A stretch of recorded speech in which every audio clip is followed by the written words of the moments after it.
What's going on, guys? Welcome back to the channel.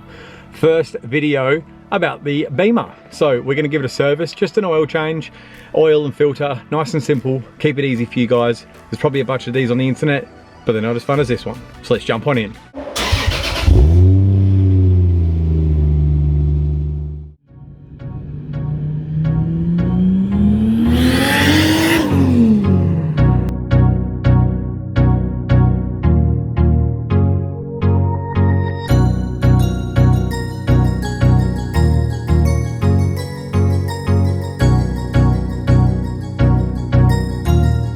Okay, step one, jack the car up. Step two, chuck some under the wheel so that you can trust it being in the air. Now, our oil filter is in there, keep that in mind.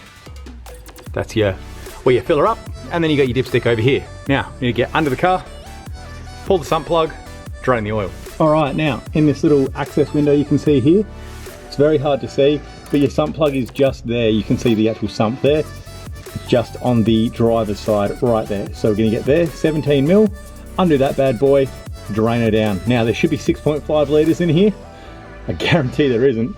Okay, so now we want to take the oil cap off so that it's easier to drain all the oil. Like I've said in previous videos, if you ever try to suck air through a straw when you get your finger over the other end, it ain't the easiest thing. So take that off to help the oil drain. And then here, that is a 36 mil nut. Got to undo that to get the oil filter out.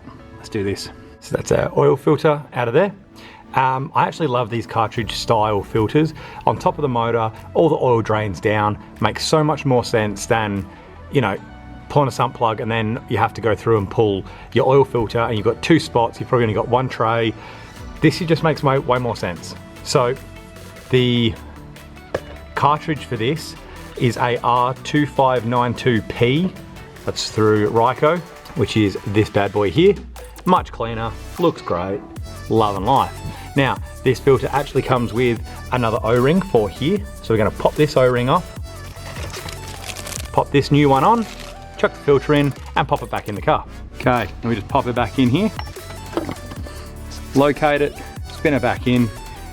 That's a 36 mil nut, if I didn't say it earlier, 25 Newton meters. So 25 Newton meters, guys. Nip that back up. And we got a new crush washer for down below. So guys, new little copper crush washer. Drop the old one off, pop the new one on, okay? Then we'll go chuck the sump. Oh, wow, that is really hard to do with one hand. No, it's not. Now we're gonna go pop the sump plug back in. Okay, sump plug's back in.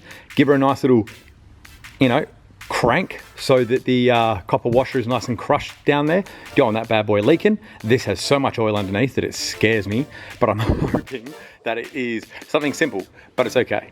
Now, I'm gonna put this back on, drop her down onto even ground as we do when we fill back up oil, and then fill it up again.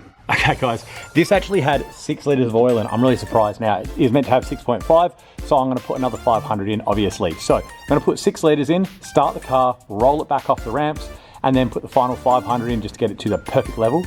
Now, the oil that goes in this is fully synthetic 5W40 oil. Very hard to get. You can get it in 7, or not very hard to get. You can get it, it's just we need 6.5 litres. So I got a 5 litre and 2 1 litres. Real pain in the bum, but all good. Let's get it in there. Get this thing running nice. Now, I'm gonna point something out that some people may think is obvious, but others may not. This is different to dipstick I've ever seen. I've always seen the Japanese and Ford kind. Now, you want your oil to be up to this point here. You want it to be in between there and there, but here is full, okay? So when you go and fill your oil up, pull your dipstick out, wipe it off, put it back in, pull it back out again. Make sure you've put it all the way in, obviously. Then you can read your reading. Don't just pull it out and go, oh, there's oil all over my dipstick, it's full. It's not, that's just because your engine was running and engine oil was going everywhere. So make sure that you pull it out, clean it, pop it back in, pull it back out, and then that'll be your point right there that you want to fill to.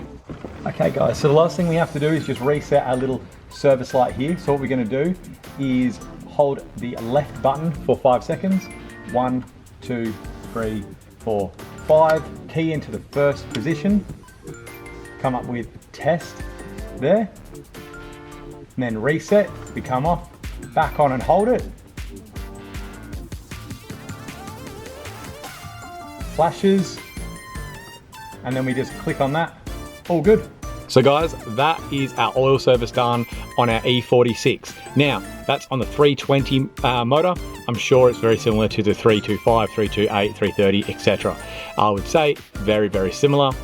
So hopefully this helps you in those aspects as well. Now guys, I hope this has helped. I hope you enjoyed it. I hope it was a little bit of fun for you. And yeah, let's keep working on this thing together. I cannot wait to get further into this.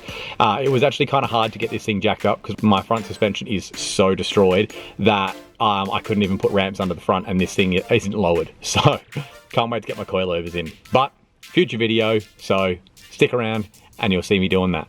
See you guys in the next one. See ya.